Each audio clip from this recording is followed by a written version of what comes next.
Hi, welcome to 5 Minutes of Torah with the BI Rabbi. I'm Rabbi Adam Stein. Today, you can see, for much of today, I didn't have a usual collared shirt with buttons. For part of today, I was wearing a new shirt, a long sleeve shirt that I got in the mail. I ordered it a few weeks ago.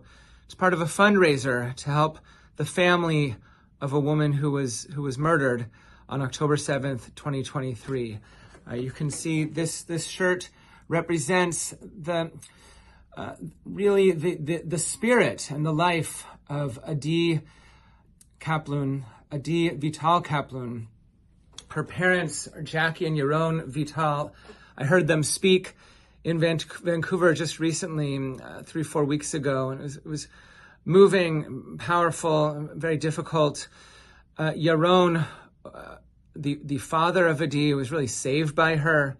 He was visiting Adi on her kibbutz, and he was staying in one of the homes that had an available room near her for Shabbat. And for hours and hours, she told him, as that Hamas terrorists were invading the kibbutz and getting closer and closer to their home, she said to her father, "You stay in that safe room and don't open it for anyone, even if they claim to be IDF soldiers." Adi saved her own children. She shot one of the terrorists herself after calling her husband, Anani, who wasn't there with her on the kibbutz just at that moment, on that night and morning. And she said, "You need to remind me how to use this gun." She lost her life. Her children were taken, brought all the way with a neighbor over the border to Gaza, and then for some reason the Hamas terrorists decide to let the neighbor and the children go, maybe to get some sort of publicity out of it.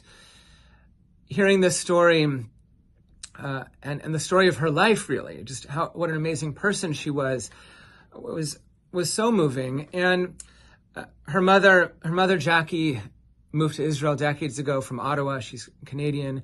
And someone who didn't even know Adi, but is from Ottawa, from the Jewish community there, made this beautiful design, which is a lioness, but also you can see the face of Adi and her name in Hebrew right here, if you can sort of see it in script. This powerful, brave lioness protecting her children, representing Adi. The idea of opening our hands to those in need, whether it's those who are needy for lack of food or money or housing, it shows up in this week's Parashat Re'eh. Moses tells the people, when you go into the land of Israel, you should not close your hand to those who are in need, but open your hand to them. And this idea of opening comes up a few times. The Baal HaTurim, Jacob ben Asher, he mentions the different times this word comes up in the Tanakh, in the Bible. But it also makes me think of the times when we open up our hand, hold out our hand, wrap the tzitzit around our hand, around our finger in prayer. The tzitzit from the Talit. For 22 months now, over 22 months, we've been trying to find ways to represent what's been going on, the difficulty in this world, especially the difficulty of this war, and thinking of the hostages.